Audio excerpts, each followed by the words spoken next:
La historia de la redención. Capítulo 43. El martirio de Pablo y Pedro.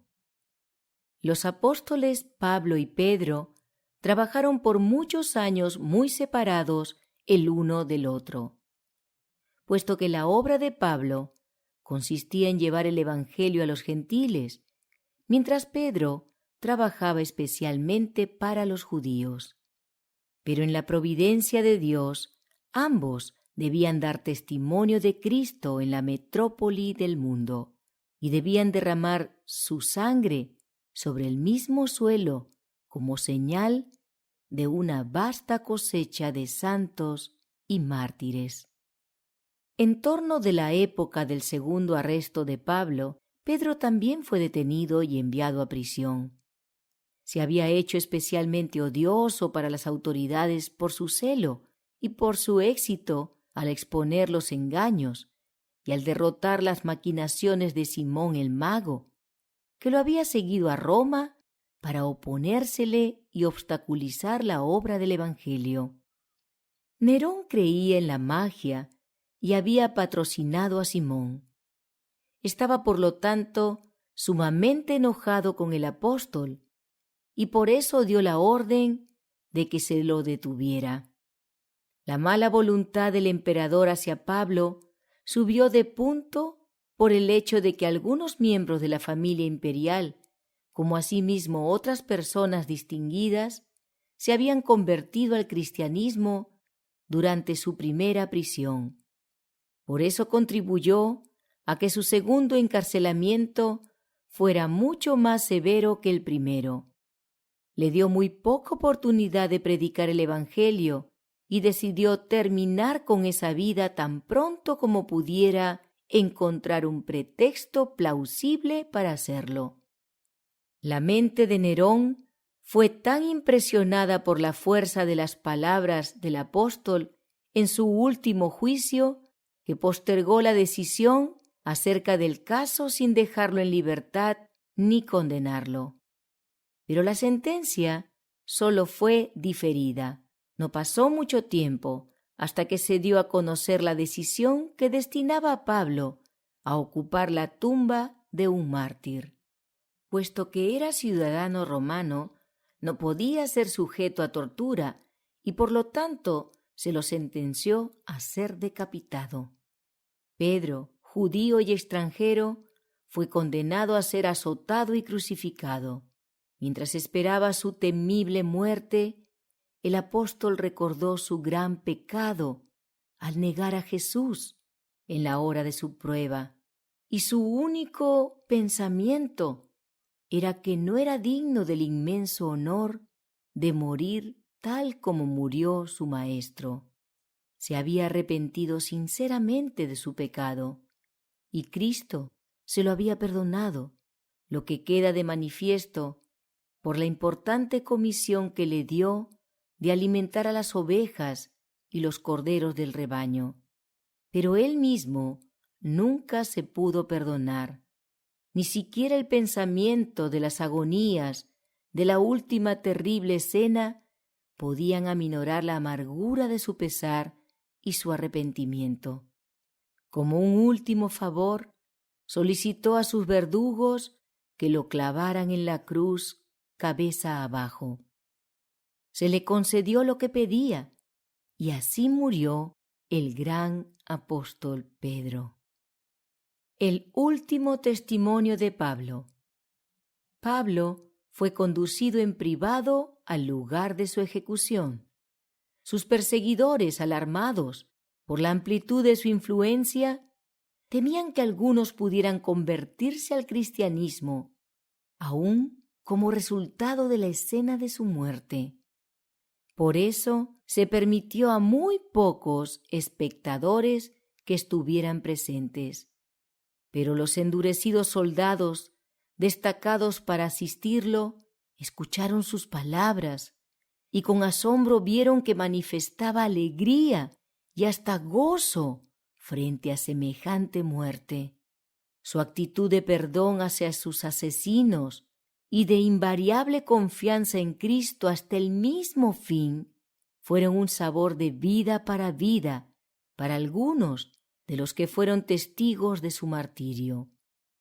Más de uno aceptó después al Salvador que Pablo predicaba, e impávidamente selló su fe con su propia sangre. La vida de Pablo, hasta su última hora, da testimonio de la verdad de sus palabras que aparecen en la segunda epístola a los Corintios. Porque Dios, que mandó que de las tinieblas resplandeciese la luz, es el que resplandeció en nuestros corazones para iluminación del conocimiento de la gloria de Dios en la faz de Jesucristo. Pero tenemos este tesoro en vasos de barro, para que la excelencia del poder sea de Dios, y no de nosotros, que estamos atribulados en todo, mas no angustiados, en apuros, mas no desesperados, perseguidos, mas no desamparados, derribados, pero no destruidos, llevando en el cuerpo siempre, por todas partes, la muerte de Jesús, para que también la vida de Jesús se manifieste en nuestros cuerpos. Su suficiencia no residía en sí mismo, sino en la presencia y en la actividad del Espíritu Divino, que llenaba su alma y que ponía todo pensamiento en sujeción a la voluntad de Cristo. El hecho de que su propia vida ejemplificaba la verdad que proclamaba proporcionó un poder convincente tanto a su predicación como a su apariencia personal. Dice el profeta: «Tú guardarás en completa paz a aquel cuyo pensamiento en ti persevera, porque en ti ha confiado». Esta paz celestial, manifestada en su rostro, ganó a muchas almas para el Evangelio. El apóstol contemplaba el gran más allá, no con incertidumbre o temor, sino con gozosa esperanza y anhelante expectación. Mientras estaba de pie en el lugar de su martirio, no vio el resplandor de la espada del verdugo, ni la verde tierra que pronto recibiría su sangre. A través del apacible azul de ese día de verano, contempló el trono del Eterno. Sus palabras fueron: «Oh Señor, tú eres mi consuelo y mi porción. ¿Cuándo estaré en tus brazos? ¿Cuándo te contemplaré yo mismo, sin velo oscurecedor que nos separe?»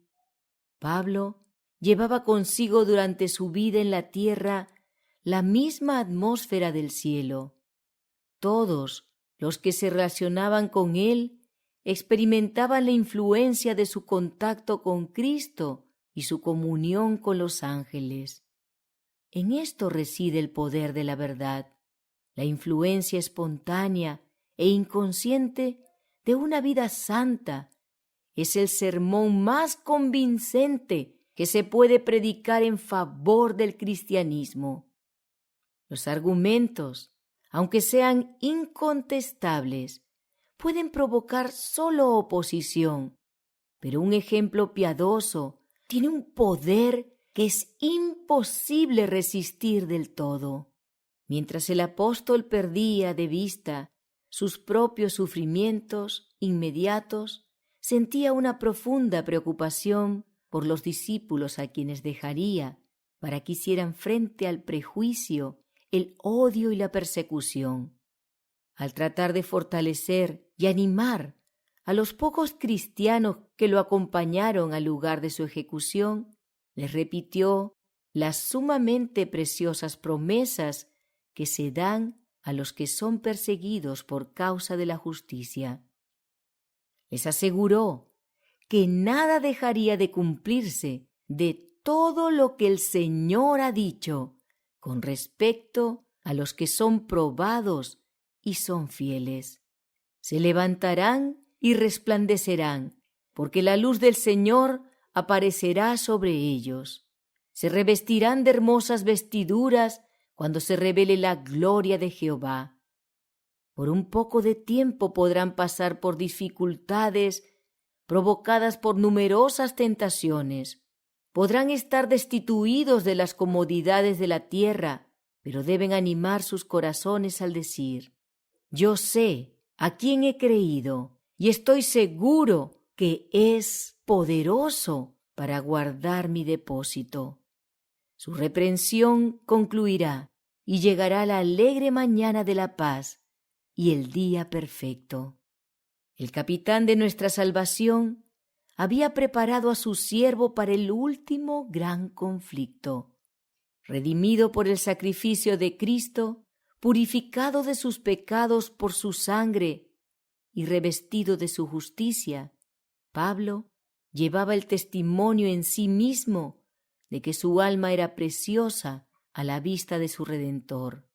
Su vida estaba escondida con Cristo en Dios, y él estaba persuadido de que el que había vencido a la muerte era capaz de guardar lo que le había confiado. Su mente captó la promesa del Salvador, y esta es la voluntad del que me ha enviado, que todo aquel que ve al Hijo y cree en él tenga vida eterna, y yo le resucitaré en el día postrero. Sus pensamientos y esperanzas estaban concentrados en la segunda venida de su Señor, y cuando la espada del verdugo descendió y las sombras de la muerte invadieron el alma del mártir, surgió su último pensamiento, que será el primero que tendrá en ocasión del gran despertar, de salir al encuentro del dador de la vida para recibir la bienvenida al gozo de los bienaventurados. Casi 20 siglos han pasado desde el momento cuando el anciano Pablo derramó su sangre para ser testigo de la palabra de Dios y del verdadero testimonio de Cristo. Ninguna mano fiel registró para las generaciones venideras las últimas escenas de la vida de este santo, pero la inspiración ha conservado para nosotros su testimonio de moribundo.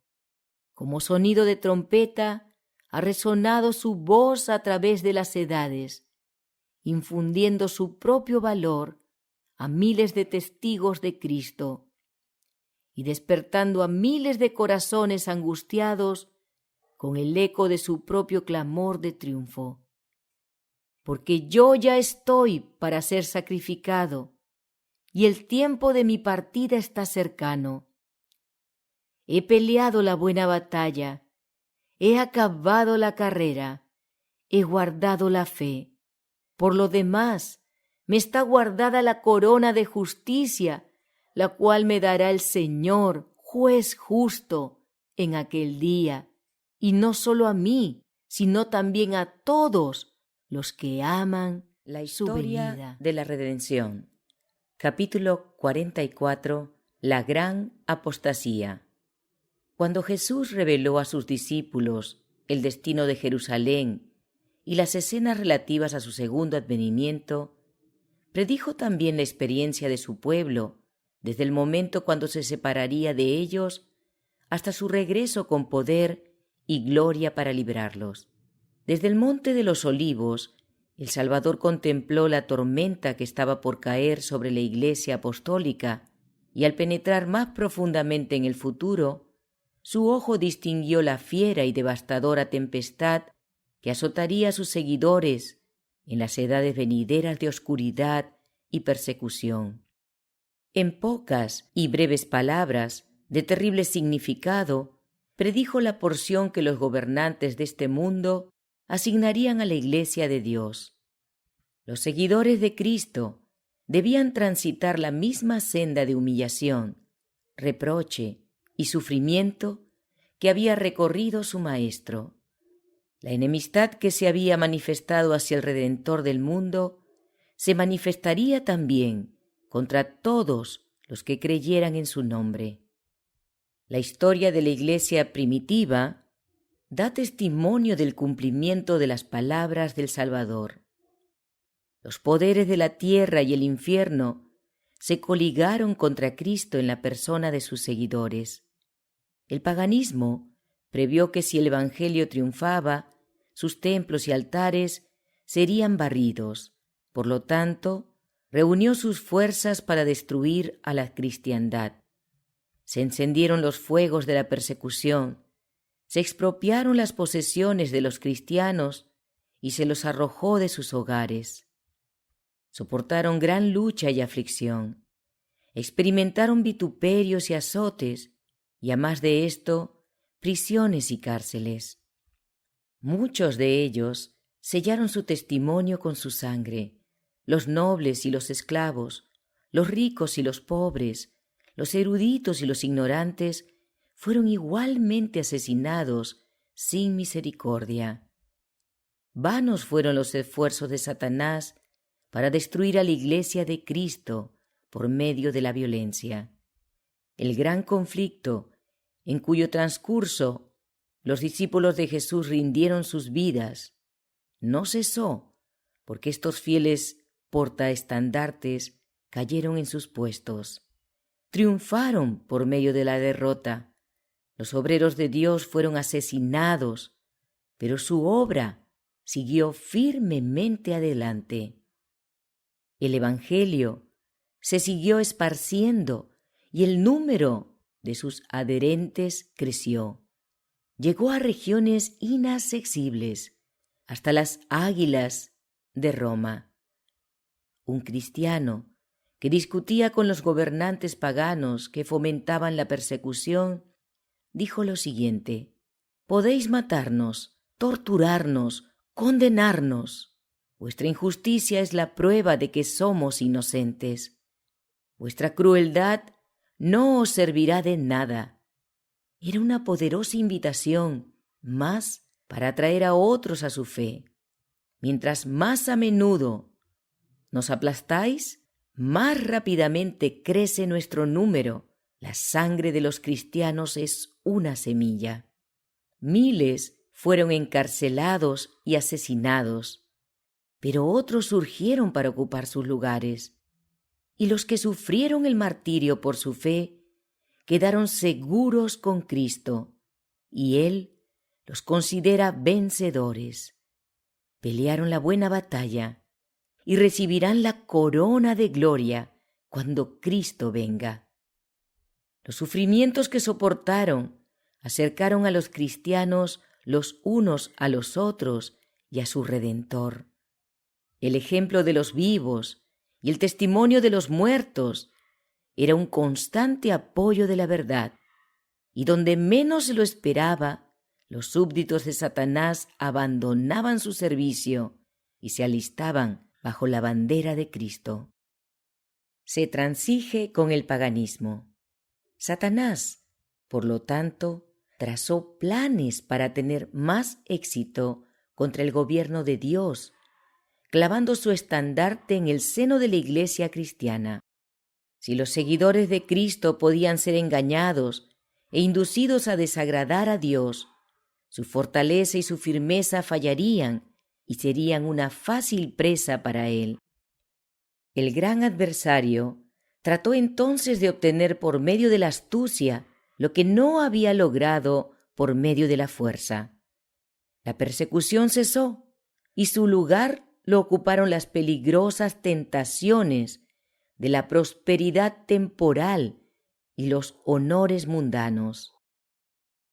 Se indujo a los idólatras a aceptar parte de la fe cristiana mientras rechazaban otras verdades esenciales. Profesaban aceptar a Jesús como Hijo de Dios y creer en su muerte y su resurrección, pero no estaban convencidos de pecado y no sentían necesidad de arrepentirse ni de cambiar su corazón. Con algunas concesiones de su parte, propusieron que los cristianos también las hicieran para que todos se pudieran unir sobre la plataforma de la fe en Cristo. La Iglesia entonces se encontró en un terrible peligro. Las prisiones, la tortura, el fuego y la espada eran bendiciones. en comparación de esto. Algunos cristianos se mantuvieron firmes y declararon que no podían transigir. Otros razonaron que si cedían o modificaban algunas de las características de su fe y se unían con los que habían aceptado parcialmente el cristianismo, por ese medio se podría lograr su plena conversión. Fue un período de profunda angustia para los fieles seguidores de Cristo. Bajo el manto de un pretendido cristianismo, Satanás mismo se estaba insinuando en la Iglesia para corromper su fe y apartar las mentes de la palabra de verdad. Por fin, la mayor parte de los cristianos rebajaron sus normas y se estableció una unión entre el cristianismo y el paganismo. Aunque los adoradores de ídolos profesaron estar convertidos y unidos con la Iglesia, seguían aferrados a su idolatría. Solo mudaron el objeto de su adoración a imágenes de Jesús e incluso de María y los santos. La inmunda levadura de la idolatría, introducida de este modo en la Iglesia, continuó su obra funesta. Doctrinas sin fundamento, ritos supersticiosos y ceremonias idolátricas se incorporaron a su fe y su culto. A medida que los seguidores de Cristo se unían con los idólatras, la religión cristiana se corrompió y la Iglesia perdió su pureza y su poder. Hubo algunos, sin embargo, que no fueron desviados por esos engaños. Conservaron su fidelidad al autor de la verdad y sólo adoraban a Dios. Siempre ha habido dos clases entre los que profesan ser seguidores de Cristo. Mientras una clase estudia la vida del Salvador y trata fervorosamente de corregir sus defectos y conformarse al modelo, otra descarta las verdades claras y prácticas que exponen sus errores. Aún en su mejor condición, la Iglesia no ha estado plenamente formada por los leales, puros y sinceros. Nuestro Salvador enseñó que los que se entregan voluntariamente al pecado no deben ser recibidos en la Iglesia. No obstante, Él relacionó consigo mismo a hombres de carácter defectuoso y les concedió los mismos beneficios de sus enseñanzas y su ejemplo, para que tuvieran la oportunidad de ver sus errores y corregirlos. Pero no hay comunión entre el príncipe de la luz y el príncipe de las tinieblas, y no la puede haber entre sus seguidores. Cuando los cristianos consintieron en unirse con los paganos semiconvertidos, se introdujeron en una senda que los apartaría más y más de la verdad. Satanás gozaba al ver que había tenido éxito en engañar a un tan gran número de seguidores de Cristo. Entonces logró que su poder se manifestara más plenamente sobre ellos y los inspiró a perseguir a los que permanecían fieles a Dios. Nadie podía saber mejor cómo oponerse a la verdadera fe cristiana que los que habían sido sus defensores. Y esos cristianos apóstatas, unidos con compañeros semipaganos, se dedicaron a atacar los aspectos más esenciales de la doctrina de Cristo. Se necesitaba una lucha desesperada por parte de los que querían ser fieles para mantenerse firmes contra los engaños y abominaciones cubiertos de ropaje sacerdotal que se introdujeron en la Iglesia. No se aceptó la Biblia como norma de fe. La doctrina de la libertad religiosa fue calificada de herejía y sus sostenedores aborrecidos y proscriptos. Retirada de los fieles. Después de un largo y severo conflicto, los pocos fieles decidieron separarse completamente de la Iglesia apóstata si ésta continuaba rehusando apartarse de la falsedad y la idolatría. Se dieron cuenta de que la separación era una necesidad imprescindible si querían obedecer la palabra de Dios. No se atrevieron a tolerar errores fatales para sus propias almas y dar un ejemplo que podría poner en peligro la fe de sus hijos y la de los hijos de ellos. Para asegurar la paz y la unidad, estaban dispuestos a hacer cualquier concesión que estuviera de acuerdo con la fidelidad a Dios. Pero creían que ni siquiera la paz debiera ser conseguida al precio tan exorbitante del sacrificio de los principios. Si la unidad solo se podía obtener mediante el abandono de la verdad y la justicia, entonces decidieron que hubiera diferencia e incluso guerra. ¿Cuán bueno sería para la Iglesia y el mundo si los principios que inspiraron a estas almas fieles revivieran en los corazones de los profesos hijos de Dios? El apóstol Pablo declara que todos los que quieren vivir piamente en Cristo Jesús sufrirán persecución.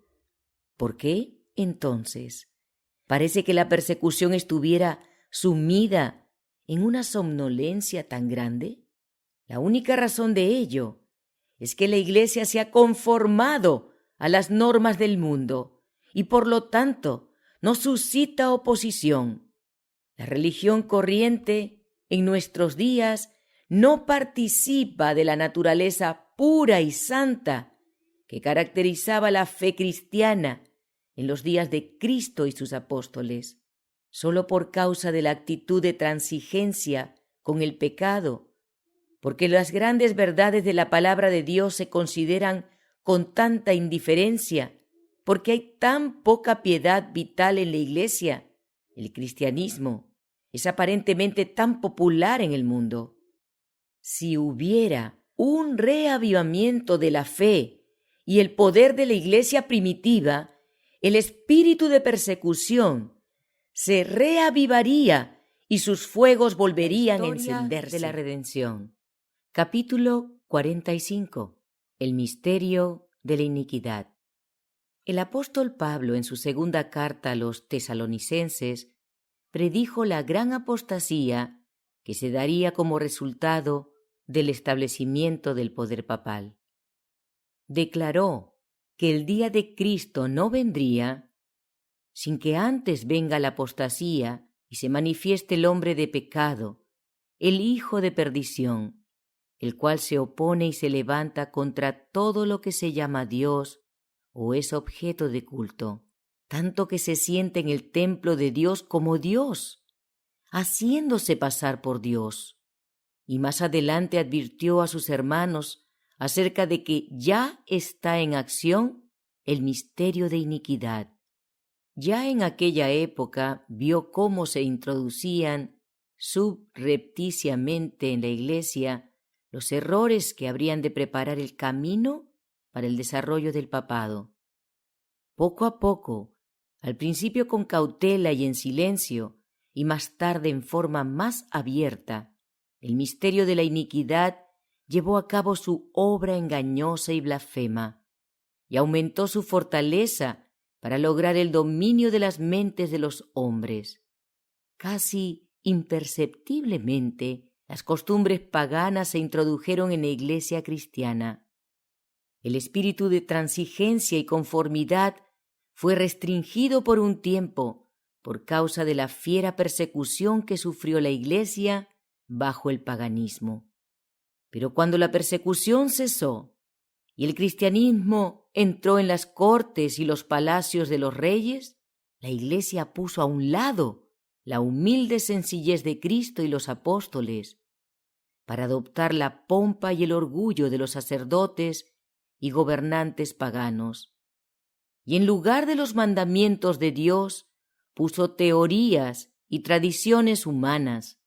La conversión nominal de Constantino a principios del siglo IV causó gran regocijo y el mundo, recubierto con el manto de la justicia, se introdujo en la Iglesia. De allí en adelante la obra corruptora progresó rápidamente. El paganismo, vencido en apariencias, fue realmente el vencedor. Su espíritu dominó la Iglesia. Sus doctrinas, ceremonias y supersticiones llegaron a formar parte de la fe y el culto de los profesos seguidores de Cristo. Esta mezcla de paganismo y cristianismo dio como resultado el desarrollo del hombre de pecado predicho en la profecía, que habría de oponerse a Dios y exaltarse sobre él. Ese gigantesco sistema de religión falsa es la obra maestra del poder de Satanás, un monumento a sus esfuerzos por ocupar el trono y gobernar la tierra de acuerdo con su voluntad. Con el fin de obtener ventajas y honores mundanos, la Iglesia procuró el favor y el apoyo de los grandes hombres de la tierra, y al rechazar de ese modo a Cristo, fue inducida a rendir lealtad al representante de Satanás, es a saber, al obispo de Roma. Una de las doctrinas cardinales del catolicismo es que el Papa es la cabeza visible de la Iglesia Universal de Cristo, investido con autoridad suprema sobre los obispos y los pastores en todo el mundo. Más aún, el Papa se ha arrogado los mismos títulos de la divinidad. Satanás sabía muy bien que las Sagradas Escrituras capacitarían a los hombres para descubrir sus engaños y resistir su poder. Incluso el Salvador del mundo resistió sus ataques por medio de la palabra.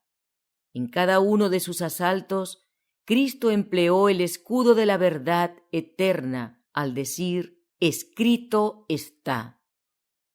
A cada sugerencia del adversario opuso la sabiduría y el poder de la palabra, para que Satanás pudiera conservar su dominio sobre los hombres y afirmar la autoridad del usurpador papal. Debía mantenerlos ignorantes acerca de las Escrituras. La Biblia exalta a Dios y pone al hombre finito en su correcta ubicación. Por lo tanto, sus sagradas verdades deben mantenerse ocultas y mejor suprimidas. Esa fue la lógica adoptada por la Iglesia de Roma.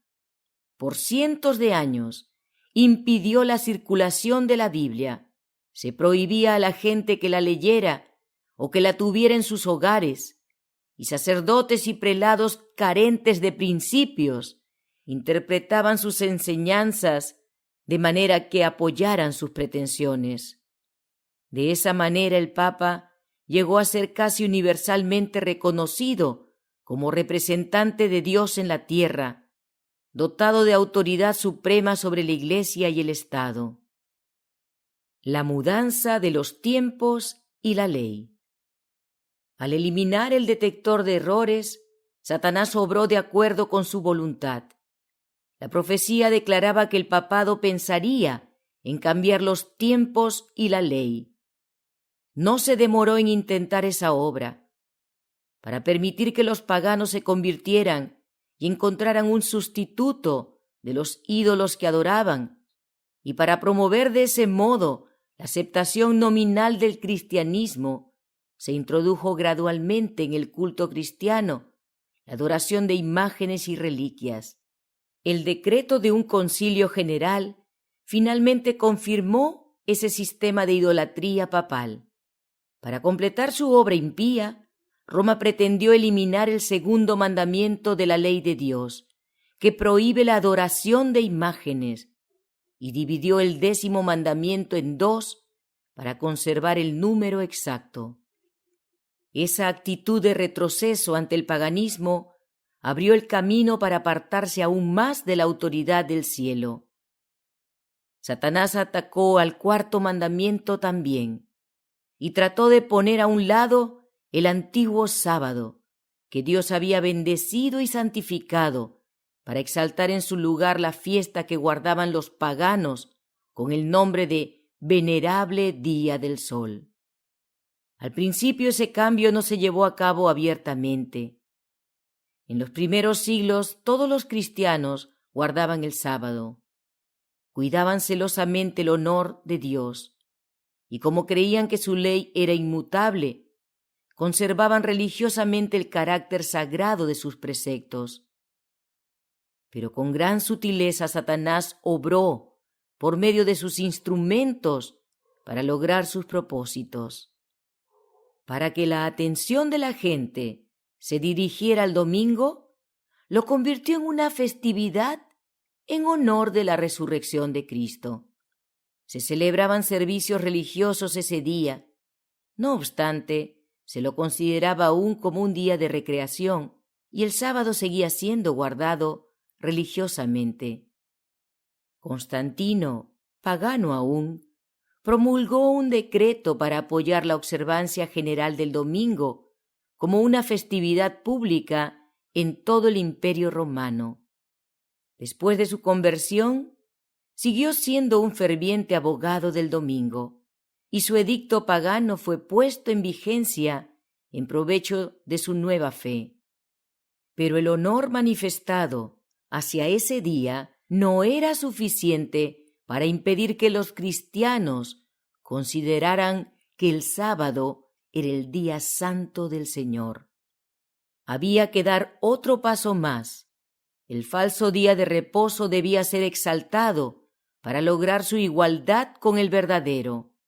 Pocos años después de la promulgación del decreto de Constantino, los obispos de Roma le confirieron al domingo el título de Día del Señor. De ese modo, se indujo a la gente gradualmente a que considerara que poseía un cierto grado de santidad. No obstante, se seguía guardando el sábado original. El archiengañador no había terminado su obra. Estaba resuelto a reunir al mundo cristiano bajo su estandarte y a ejercer su poder por medio de su representante. El orgulloso pontífice que pretendía ser el representante de Cristo logró cumplir sus propósitos por medio de paganos semiconvertidos, prelados ambiciosos y miembros de iglesia mundanos. Se celebraron grandes concilios, de vez en cuando, a los que concurrían dignatarios de la iglesia procedentes de todas partes del mundo. En casi cada uno de ellos se degradaba un poco más el sábado que Dios había instituido, mientras en forma proporcional se exaltaba el domingo. De ese modo la festividad pagana finalmente llegó a ser honrada como una institución divina, mientras al sábado de la Biblia se lo declaró reliquia del judaísmo y se insistió en que en su observancia era maldita. El gran apóstata logró éxito al exaltarse a sí mismo, contra todo lo que se llama Dios o es objeto de culto. Se había atrevido a cambiar el único precepto de la ley divina que en forma inconfundible señala a todas la humanidad al Dios verdadero y viviente. En el cuarto mandamiento, el Señor se presenta como creador de los cielos y la tierra, y por lo tanto, como distinto de todos los dioses falsos. El séptimo día fue santificado para que fuera un día de reposo para el hombre, como un monumento de la obra de la creación.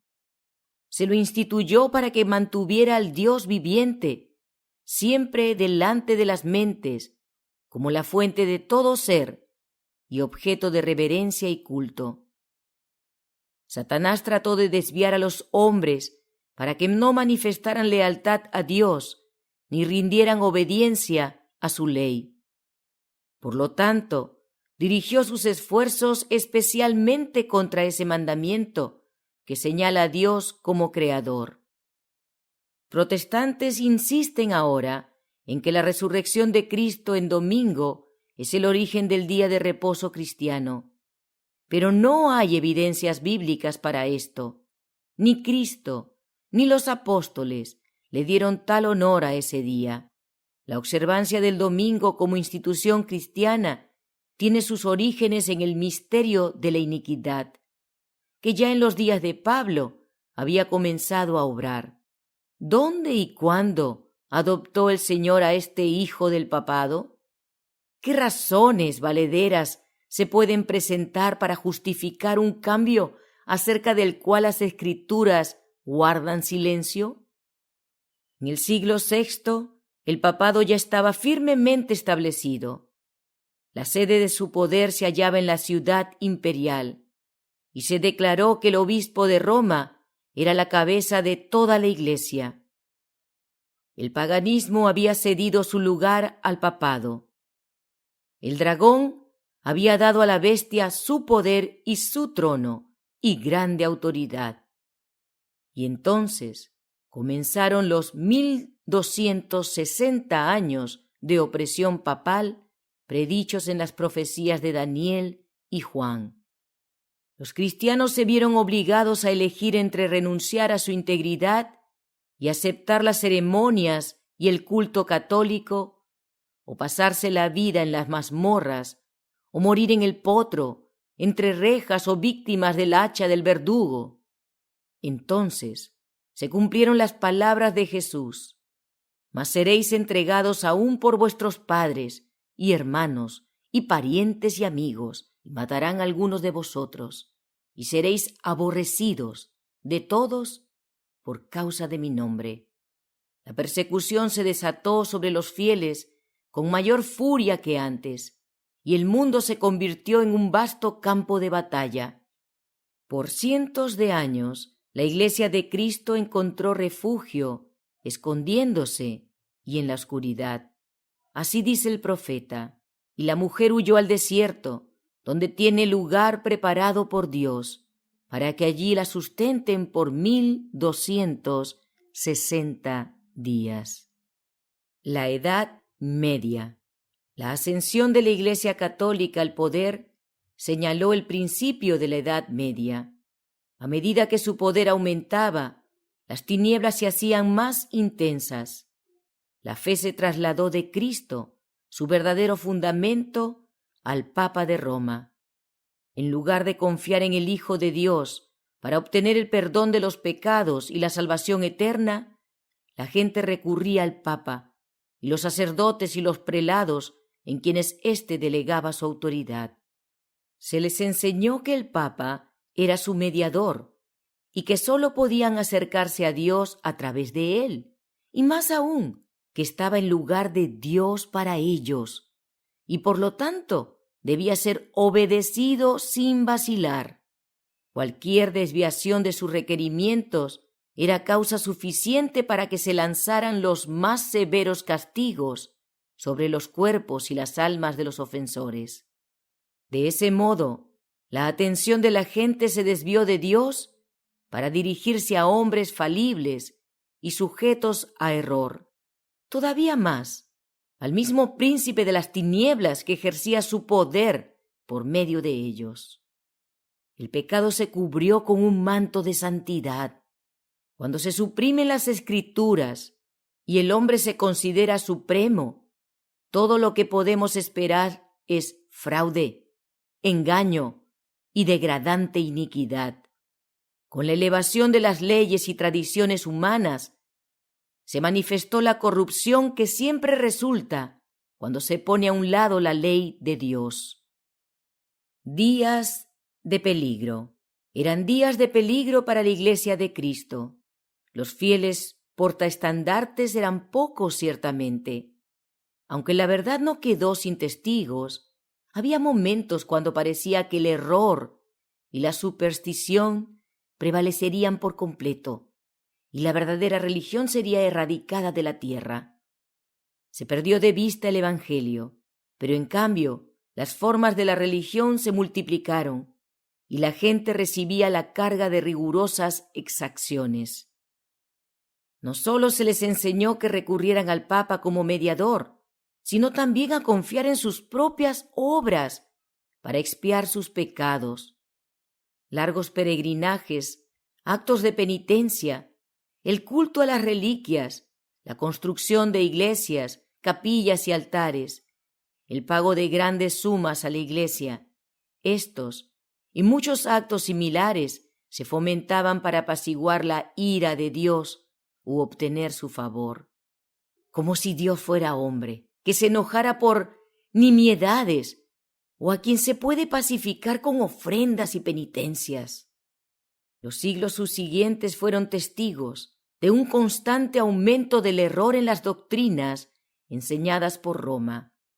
Aún antes del establecimiento del papado, las enseñanzas de los filósofos paganos habían recibido la atención de la Iglesia y habían ejercido influencia sobre ella. Muchos que profesaban estar convertidos seguían aferrados a sus dogmas paganos y no solo continuaban estudiándolos ellos mismos, sino que instaban a otros a hacerlo como un medio de ejercer más influencia sobre los paganos. De ese modo, se introdujeron graves errores en la fe cristiana. Entre ellos sobresale la creencia en la inmortalidad natural del hombre y en el estado consciente de los muertos. Esta doctrina constituye el fundamento sobre el cual Roma estableció la invocación de los santos y la adoración de la Virgen María. De ella surgió también la doctrina errónea del tormento eterno para los que finalmente resulten impenitentes, que fue incorporada bien al principio de la fe católica. Después se preparó el camino para la introducción de otra invención pagana, que Roma denominó purgatorio, y que se empleó para aterrorizar a las multitudes crédulas y supersticiosas. Mediante ese error se afirma la existencia de un lugar de tormento en el cual las almas de los que no han merecido la condenación eterna sufrirán un castigo por sus pecados, después del cual, una vez librados de toda impureza, serán admitidos en el cielo. Otra invención más se necesitaba para que Roma pudiera aprovecharse de los temores y vicios de sus adherentes. Fue provista por la doctrina de las indulgencias. Se prometía total remisión de pecados pasados, presentes y futuros, y la liberación de todas las sanciones y penalidades en que se incurriera. A los que se alistaban en las guerras del pontífice para extender sus dominios temporales y castigar a sus enemigos, o para exterminar a los que se atrevían a negar su supremacía espiritual. También se enseñó a la gente que mediante el pago de ciertas sumas de dinero a la Iglesia podía librarse del pecado y salvar también las almas de sus amigos fallecidos que se encontraban confinados en medio de las llamas del tormento. Mediante esos procedimientos, Roma llenó sus cofres y sostuvo la magnificencia, el lujo y el vicio de los pretendidos representantes del que no tenía dónde reclinar su cabeza. El rito bíblico de la Cena del Señor fue reemplazado por el sacrificio de la misa. Los sacerdotes católicos pretendían que mediante sus ceremonias podían convertir el pan y el vino en el verdadero cuerpo y la verdadera sangre de Cristo. Con presunción pretendían disponer abiertamente de poder para crear a su Creador. Se requería que todos los cristianos, so pena de muerte, manifestaran su aceptación de ese terrible error que ofende al cielo. Los que rehusaban eran entregados a las llamas. El mediodía del papado fue la medianoche espiritual del mundo. Las sagradas escrituras eran casi desconocidas, no solo por la gente, sino por los sacerdotes también. Tal como los fariseos de la antigüedad, los dirigentes católicos aborrecían la luz que habría puesto en evidencia sus pecados. Con la ley de Dios, la norma de la justicia, fuera de quicio, ejercieron un poder ilimitado y practicaron el vicio sin restricción alguna. Prevalecían el fraude, la avaricia y la lascivia. No había crimen que no se cometiera para obtener riquezas o escalar posiciones. Los palacios de los papas y los prelados eran escenarios de libertinaje más degradante. Algunos de los pontífices reinantes cometieron crímenes tan repugnantes que los gobernantes seculares trataron de deponer a esos dignatarios de la Iglesia como monstruos demasiado viles para ser tolerados sobre el trono. Por siglos no progresaron la ciencia, las artes ni la civilización. Una parálisis moral e intelectual se apoderó de la redención. Capítulo 46. Los primeros reformadores. En medio de las penumbras que cubrieron la tierra durante el largo período de supremacía papal, la luz de la verdad no fue totalmente extinguida.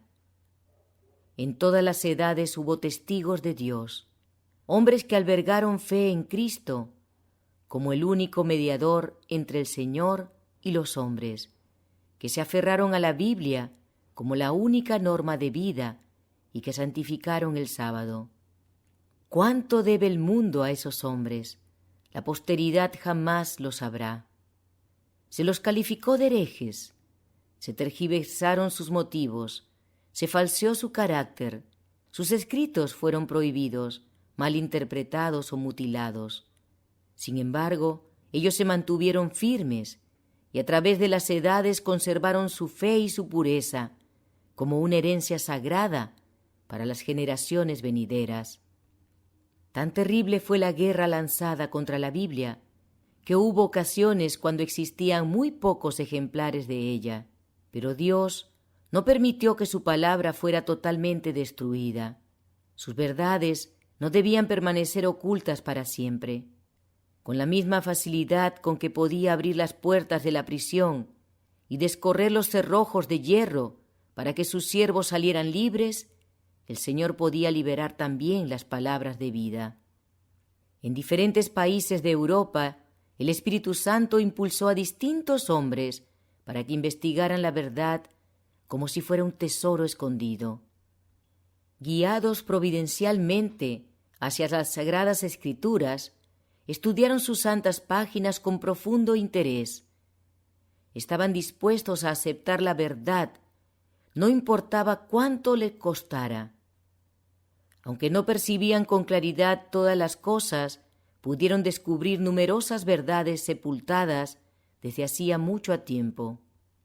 Como mensajeros enviados por el cielo, salieron para quebrantar las cadenas del error y la superstición e invitar a los que por largo tiempo habían sido esclavizados con el fin de que se levantaran y aprovecharan su libertad. Había llegado el momento cuando las Escrituras deberían ser traducidas y dadas a la gente de los diferentes países en sus propios idiomas nativos. La medianoche del mundo había pasado.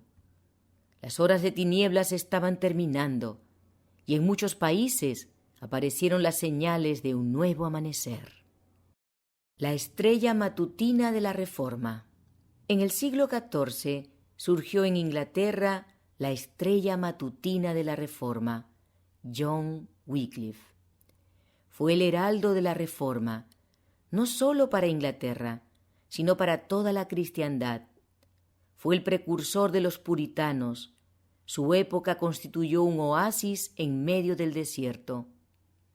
El Señor consideró apropiado confiar la obra de reforma a alguien cuya capacidad intelectual le daría carácter y dignidad a sus labores. Así se silenció el menosprecio y se impidió que los adversarios de la verdad trataran de desacreditar su causa, ridiculizando la ignorancia de su abogado. Cuando Wycliffe llegó a dominar todo lo que se enseñaba en las escuelas, se dedicó al estudio de las Escrituras. En ellas encontró lo que antes había buscado en vano. Vio allí una revelación del plan de salvación y a Cristo como el único abogado del hombre. Descubrió que Roma había abandonado el sendero señalado por la Biblia para seguir las tradiciones humanas. Se entregó a sí mismo al servicio de Cristo y se decidió a proclamar las verdades que había descubierto. La mayor obra de su vida fue la traducción de las Escrituras al inglés. Esa fue la primera traducción completa de la Biblia a ese idioma que se haya hecho jamás. Como todavía el arte de imprimir era desconocido, solo mediante una labor lenta y cansadora se podían conseguir ejemplares adicionales de la obra. Pero eso fue lo que se hizo, y la gente de Inglaterra recibió la Biblia en su propio idioma. De ese modo la luz de la palabra de Dios comenzó a proyectar sus brillantes rayos en medio de las tinieblas. Una mano divina estaba preparando el camino para la gran reforma. La apelación que se hizo a la razón humana levantó a los hombres de la pasiva sumisión a los dogmas del papado.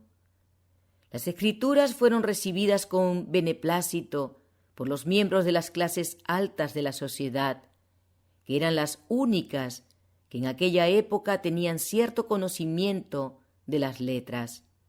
En ese entonces Wycliffe enseñó las doctrinas características del protestantismo, es a saber, la salvación por la fe en Cristo y la infalibilidad de las Escrituras solamente. Muchos sacerdotes se unieron a él para distribuir ejemplares de la Biblia y predicar el Evangelio, y tan grande fue el efecto de esas labores y de sus escritos que la nueva fe fue aceptada por casi la mitad de los habitantes en Inglaterra. El reino de las tinieblas tembló. Los esfuerzos de sus enemigos para detener sus labores y destruir su vida fueron en ambos casos fracasos completos, y al cumplir 61 años falleció en paz mientras servía junto al altar. La reforma se difunde. Gracias a los escritos de Wycliffe, Juan Hus de Bohemia se sintió inducido a renunciar a muchos de los errores del catolicismo y a dedicarse a la obra de la reforma. Como Wycliffe, Hus era un noble cristiano, un hombre de cultura y de devoción inquebrantable a la verdad. Su invitación a escudriñar las Escrituras y sus osadas denuncias de la vida escandalosa e inmoral del clero despertaron amplio interés y miles aceptaron alegremente una fe más pura. Eso excitó la ira del papado, los prelados, los sacerdotes y los monjes, y se intimó a Hus a comparecer ante el concilio de Constanza para defenderse de la acusación de herejía. El emperador alemán le concedió un salvoconducto, y al llegar a Constanza el Papa personalmente le aseguró que no se cometería ninguna injusticia con él. Después de un largo juicio, durante el cual se aferró a la verdad, se requirió de Hus que eligiera entre abandonar sus doctrinas o ser condenado a muerte. Aceptó el destino de los mártires y después de ver cómo se entregaban sus libros a las llamas, él mismo fue quemado en la hoguera. Presencia de los dignatarios de la Iglesia y el Estado reunidos en esa ocasión, el siervo de Dios elevó una solemne y fiel protesta contra las corrupciones de la jerarquía papal. Su ejecución, en vergonzosa violación de las más solemnes y públicas promesas de protección, pusieron en evidencia ante todo el mundo la pérfida crueldad de Roma. Los enemigos de la verdad, aunque sin saberlo, estaban fomentando la causa que vanamente procuraban destruir. A pesar de esa violenta persecución, una protesta tranquila, devota y fervorosa contra la corrupción prevaleciente de la fe religiosa continuó manifestándose después de la muerte de Wycliffe. Tal como los creyentes de los días apostólicos, muchos sacrificaban generosamente sus posesiones mundanales por la causa de Cristo. Se hacían enérgicos esfuerzos para fortalecer y extender el poder papal, pero mientras los papas seguían pretendiendo que eran los representantes de Cristo, sus vidas eran tan corrompidas que disgustaban a la gente. Mediante la ayuda del invento de la imprenta, las escrituras circularon con mayor amplitud, y muchos fueron inducidos a ver que las doctrinas del papado no tenían apoyo en la palabra de Dios. Cuando un testigo se veía obligado a deponer la antorcha de la verdad, otro la tomaba de su mano y con valor indomable la mantenía en alto. La batalla que comenzaba daría como resultado la emancipación, no sólo de individuos e iglesias, sino de naciones también. A través del abismo constituido por centenares de años, los hombres extendieron las manos para aferrarse de la de los Lollardos de la época de Wycliffe. Con Lutero comenzó la Reforma en Alemania, Calvino predicó el Evangelio en Francia, Zwinglio lo hizo en Suiza. El mundo despertó de su sopor secular, y de país en país resonaron las mágicas palabras: libertad religiosa. La historia de la redención. Capítulo 47. Lutero y la Gran Reforma. Entre los que fueron llamados a conducir a la Iglesia de las tinieblas papales a la luz de una fe más pura, descuella Martín Lutero.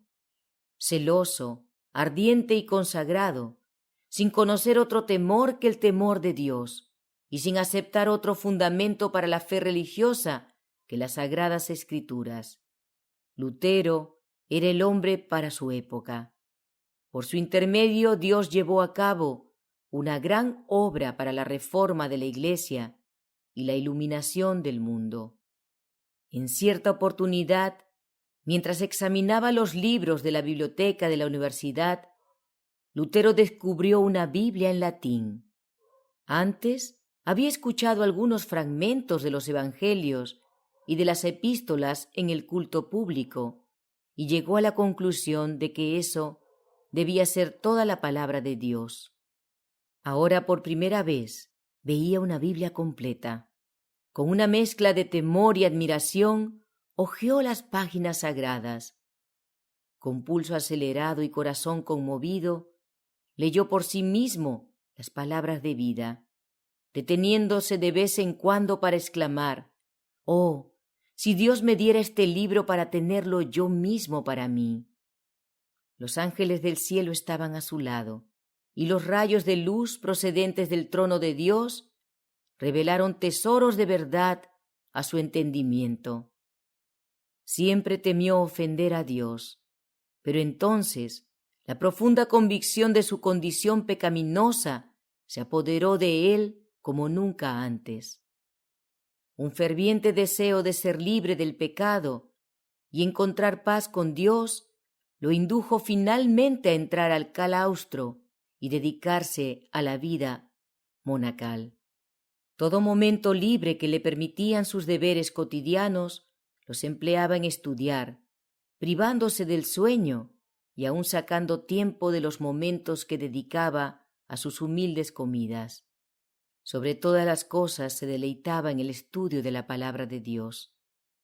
Descubrió una Biblia encadenada al muro del convento y a menudo acudía a ella.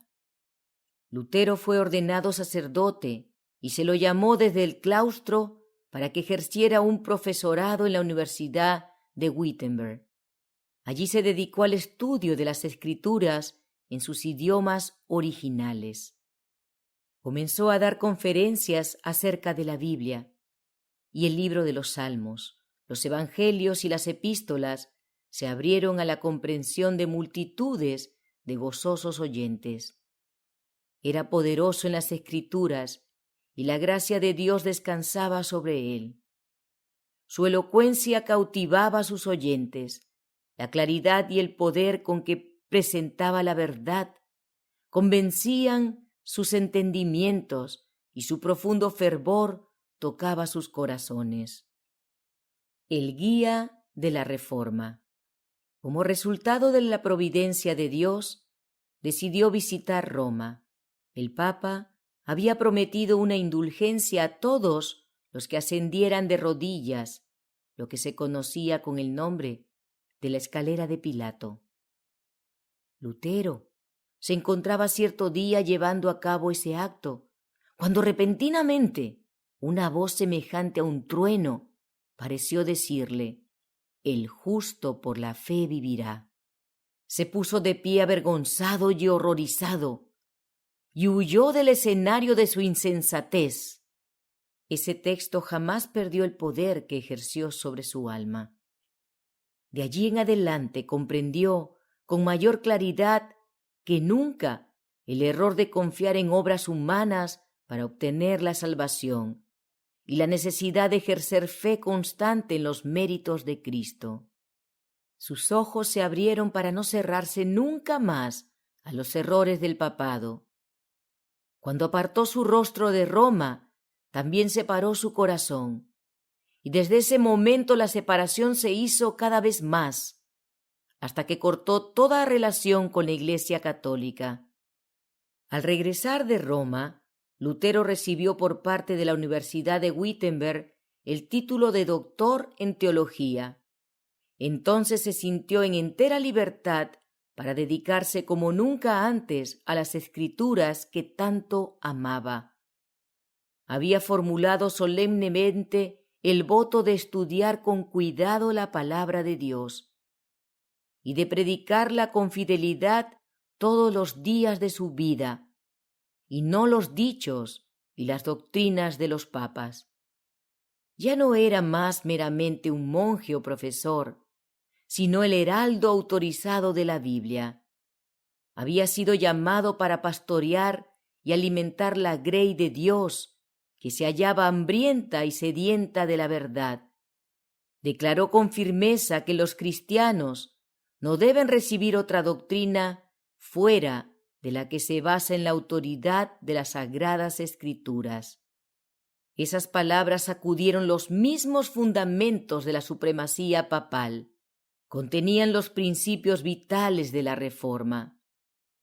Lutero entonces se dedicó de lleno a su obra como campeón de la verdad. Su voz, en fervorosa y solemne advertencia, se escuchó desde el púlpito.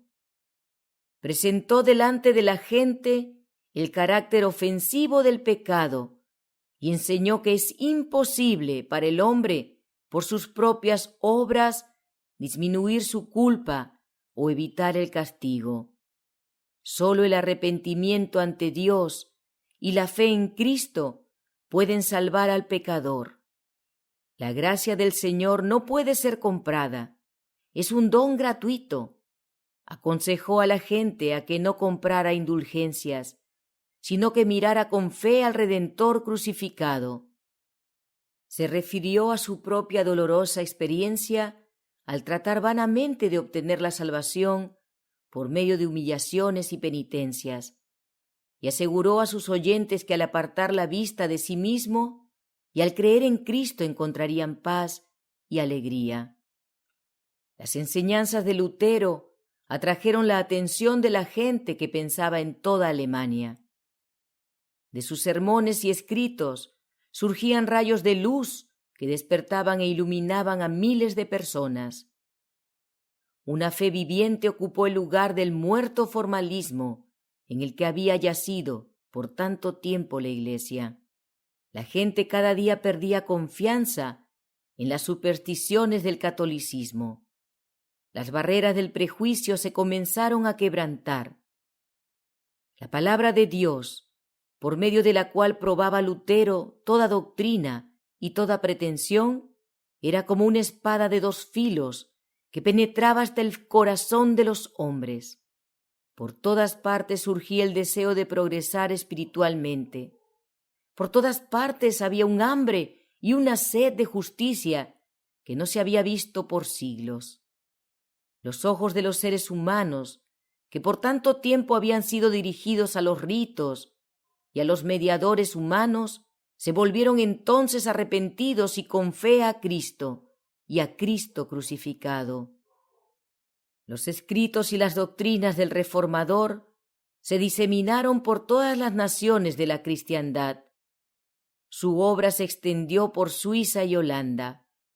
Copias de sus escritos llegaron a Francia y España.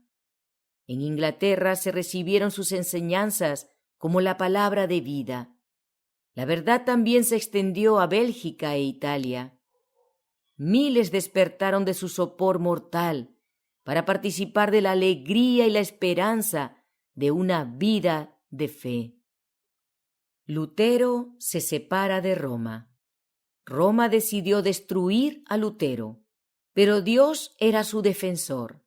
Sus doctrinas se escuchaban en todas partes, en los conventos, las cabañas, los castillos de los nobles, las universidades y los palacios de los reyes, y hombres nobles surgieron por todas partes para apoyar sus esfuerzos.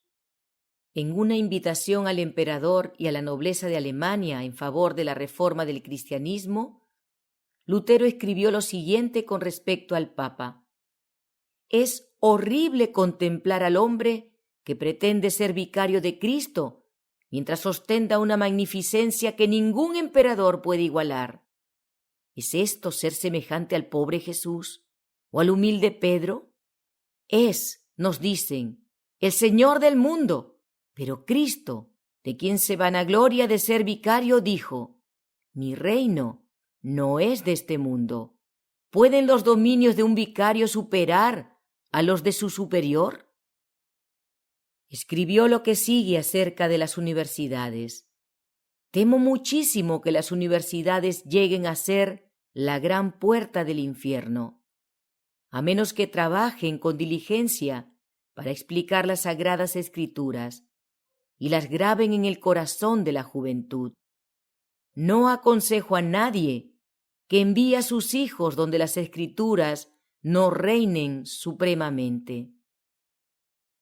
Toda institución en la cual los hombres no estén ocupados incesantemente por la palabra de Dios se corromperá».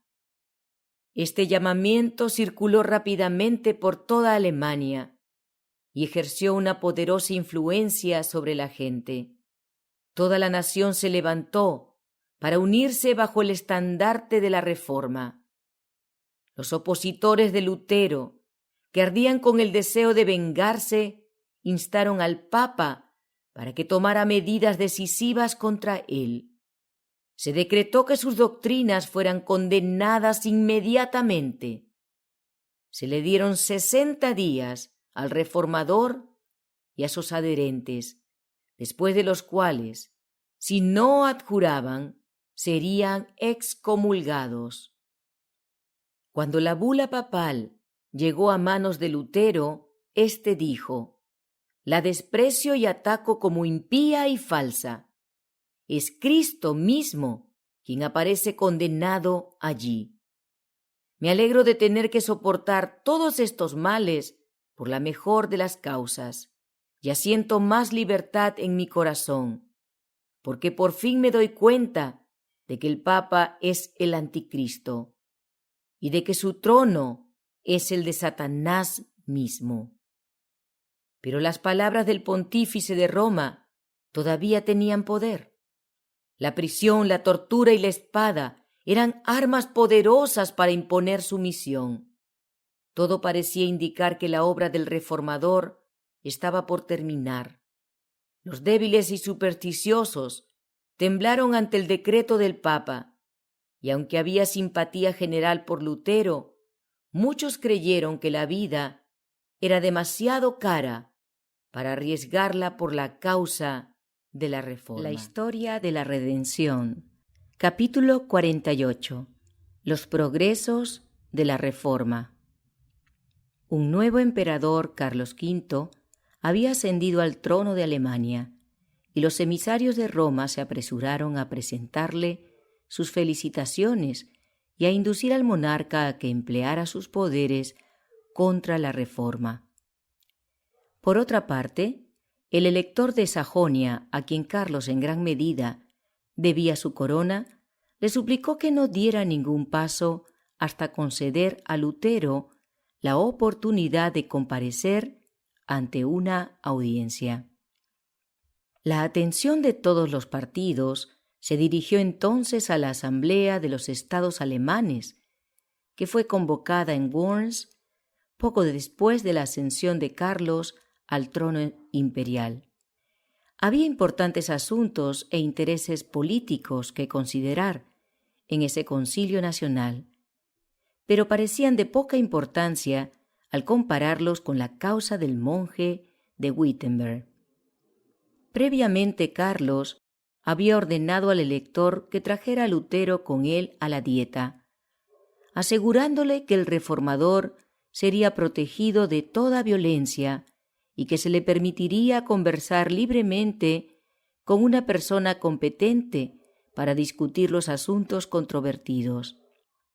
Lutero estaba ansioso de comparecer ante el emperador. Los amigos de Lutero estaban aterrorizados y confundidos. Conocedores de los prejuicios y la enemistad que había contra él, temían que su salvoconducto no fuera respetado y le rogaron que no pusiera en peligro su vida. Replicó: «Los católicos no desean que vaya a Worms. Por el contrario, quieren mi condenación y mi muerte. No importa, no oren por mí, sino por la palabra de Dios». Lutero ante el concilio. Por fin Lutero compareció ante el concilio. El emperador estaba en su trono, rodeado de los más ilustres personajes del imperio.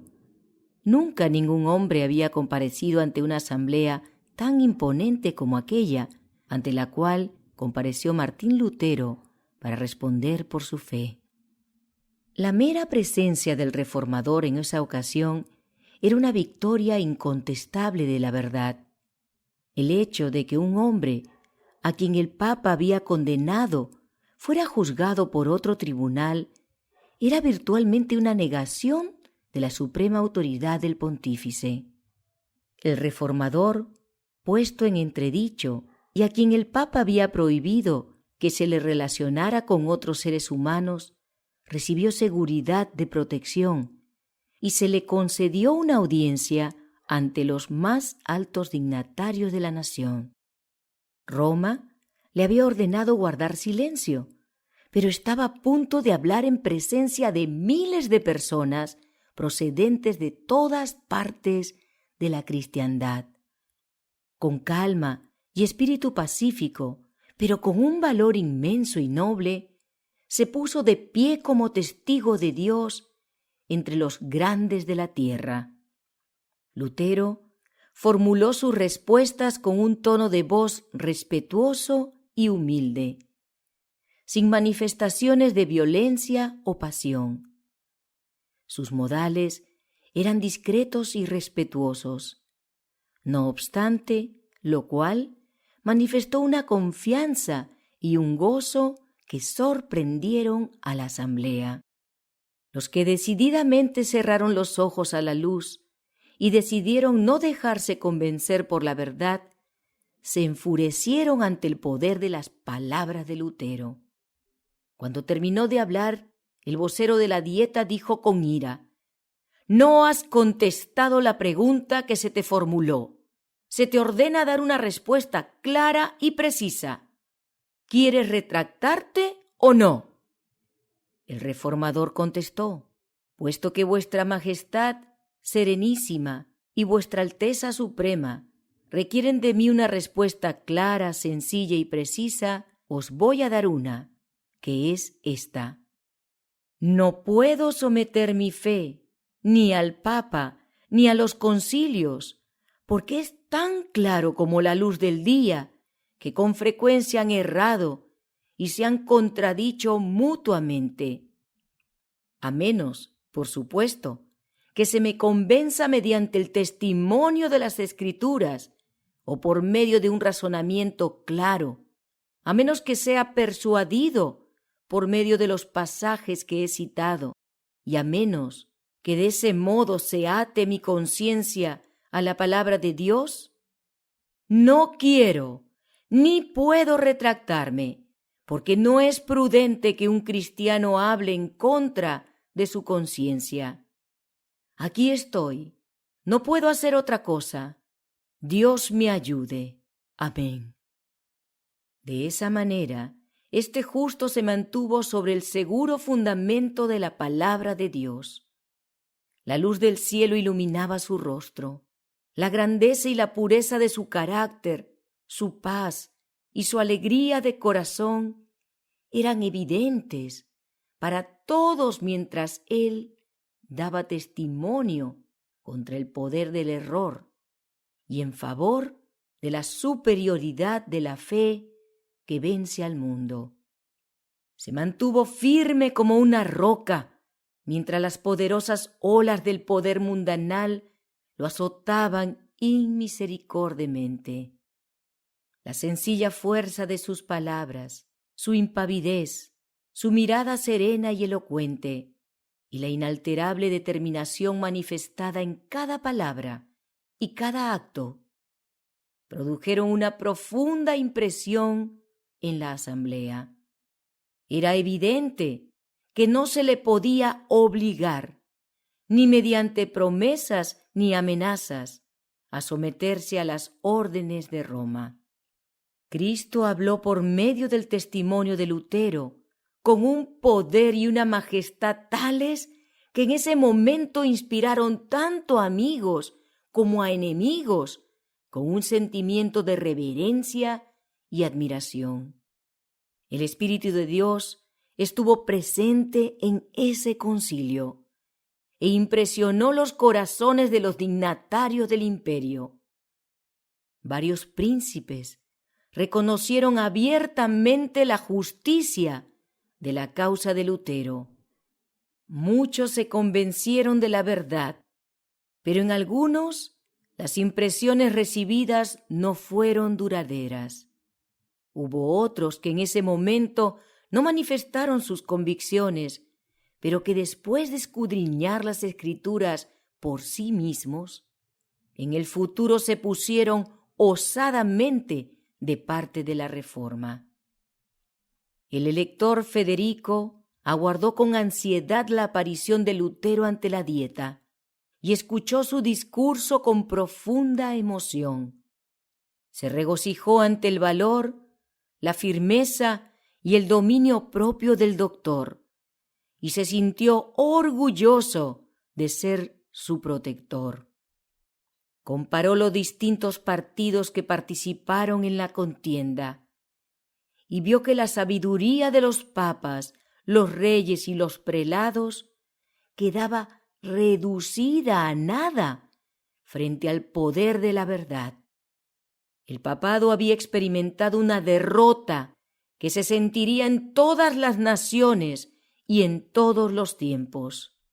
Si el reformador hubiera cedido en un solo punto, Satanás y sus huestes habrían ganado la victoria. Pero mediante su inquebrantable firmeza, la Iglesia se emancipó y comenzó una era nueva y mejor.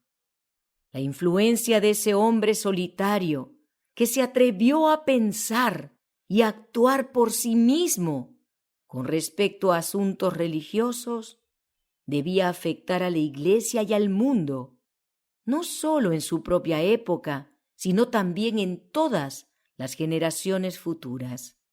Su firmeza y su fidelidad fortalecerían a todos los que pasaran por una experiencia similar hasta el fin del tiempo.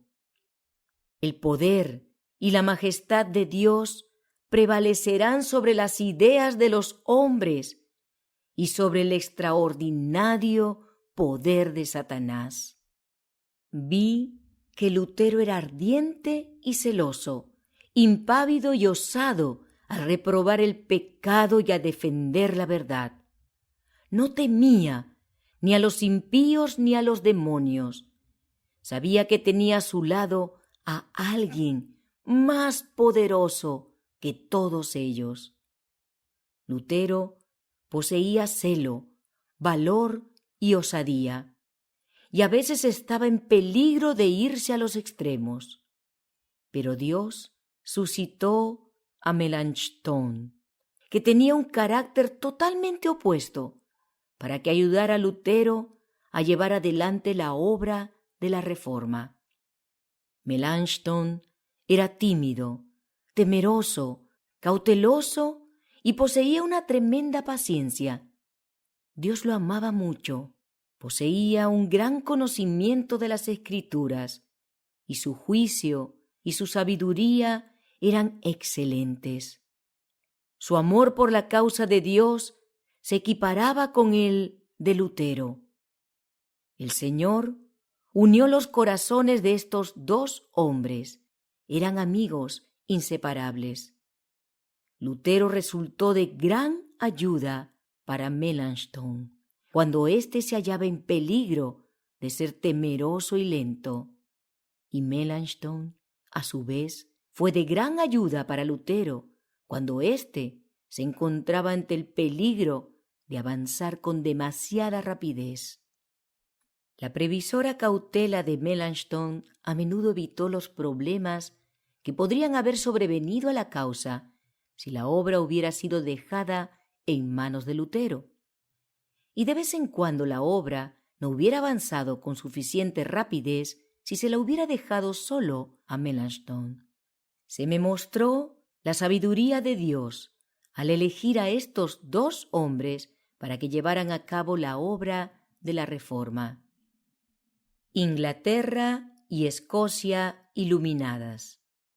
Mientras Lutero abría la Biblia, que había estado cerrada hasta entonces ante la gente de Alemania, Tyndale se sintió impulsado por el Espíritu de Dios para hacer lo mismo en Inglaterra.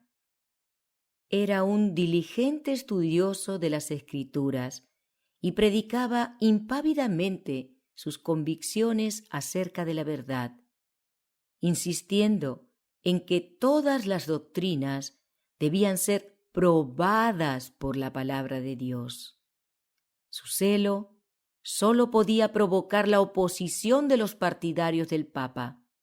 Un erudito doctor católico que entró en controversia con él exclamó: «Sería mejor para nosotros no tener la ley de Dios que no tener la ley del Papa». A lo que Tyndale replicó: «Desafío al Papa y todas sus leyes, y si Dios me da vida suficiente, dentro de algunos años voy a lograr que un niño que maneja el arado sepa más de las Escrituras que ustedes». El propósito que había comenzado a albergar es, a saber, dar a la gente el Nuevo Testamento en su propio idioma, se confirmó entonces y se dedicó inmediatamente a la tarea.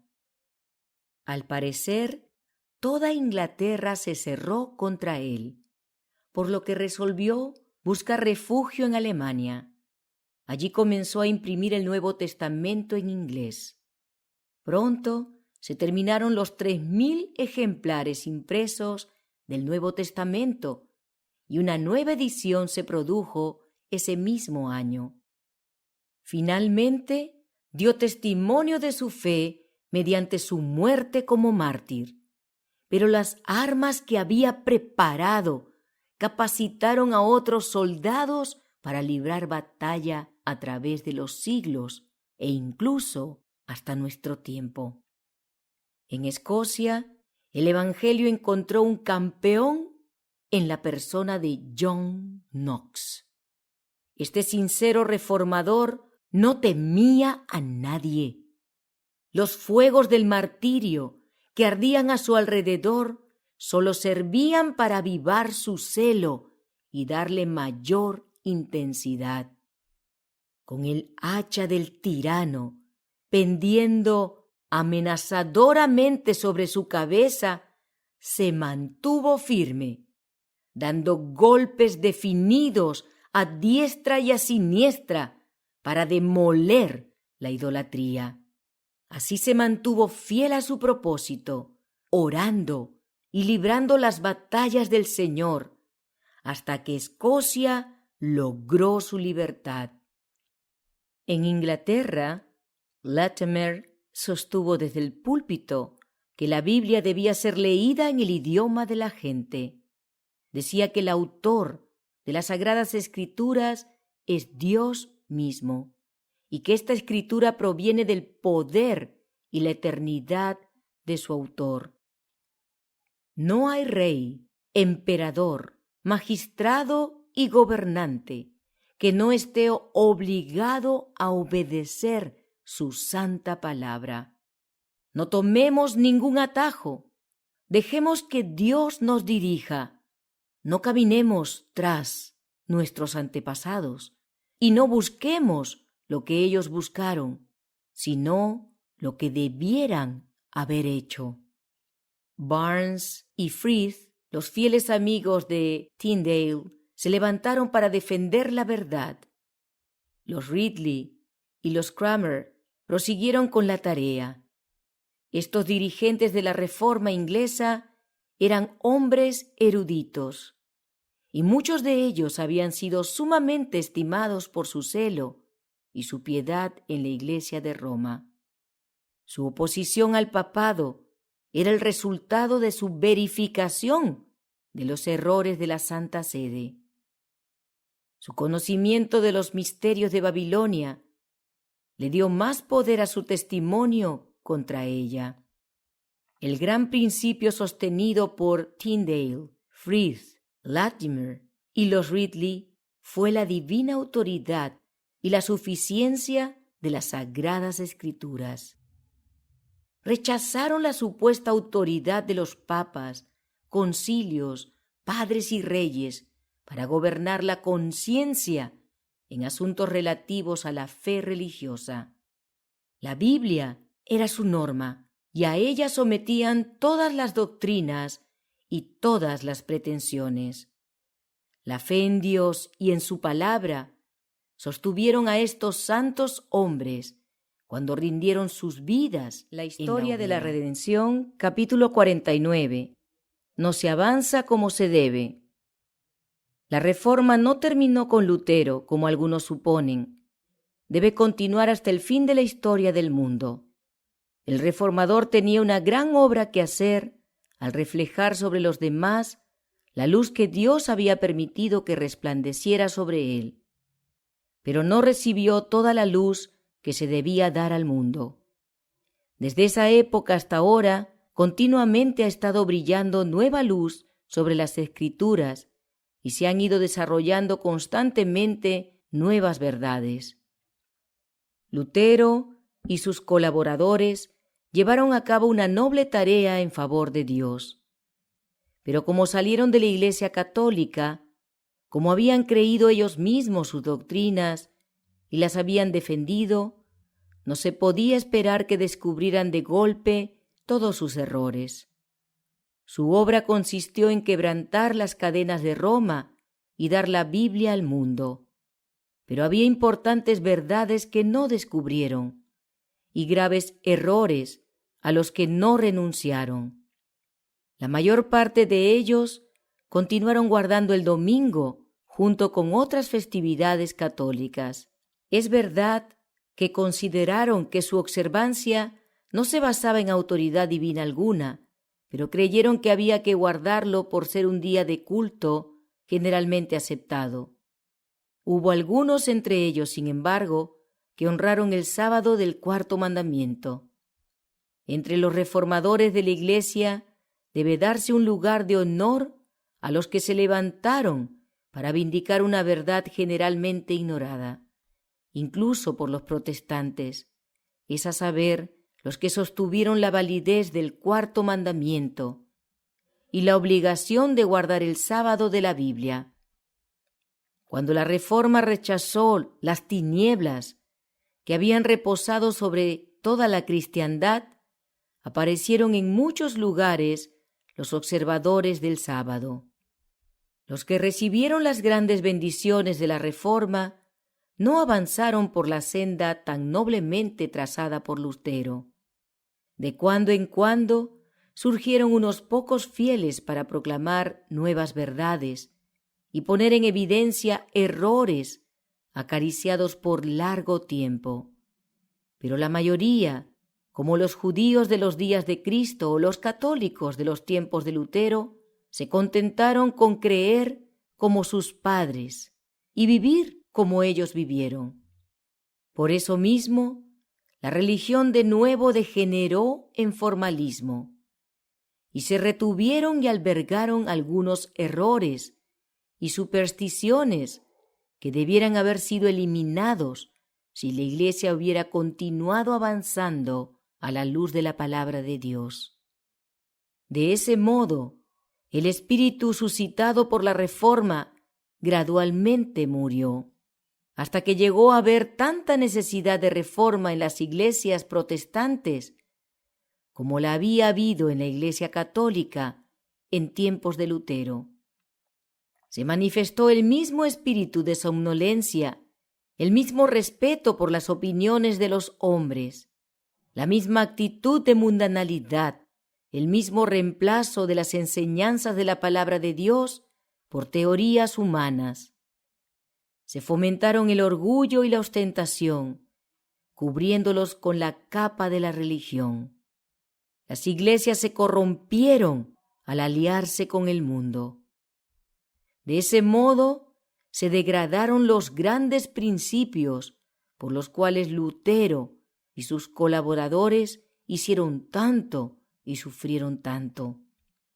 Cuando Satanás se dio cuenta de que había fracasado en su intento de aplastar la verdad por medio de la persecución, de nuevo recurrió al mismo plan de transigencia por medio del cual había producido la gran apostasía y la formación de la Iglesia de Roma. Indujo a los cristianos a aliarse, esta vez no con los paganos, sino con quienes, al adorar al Dios de este mundo, demostraron ser idólatras también. Satanás ya no pudo mantener más la Biblia fuera del alcance de la gente. Había sido puesta al alcance de todos, pero indujo a miles a aceptar falsas interpretaciones y teorías carentes de fundamento, sin escudriñar las Escrituras para aprender la verdad por sí mismos. Corrompió las doctrinas de la Biblia y logró que se arraigaran tradiciones que iban a provocar la ruina de millones. La Iglesia sostenía y defendía esas tradiciones en lugar de luchar por la fe que una vez fue entregada a los santos. Y mientras permanecían totalmente inconscientes con respecto a su condición y a su peligro, la Iglesia y el mundo rápidamente comenzaron a aproximarse al período más solemne e importante de la historia de la tierra, es a saber, el período de la manifestación del Hijo del Hombre.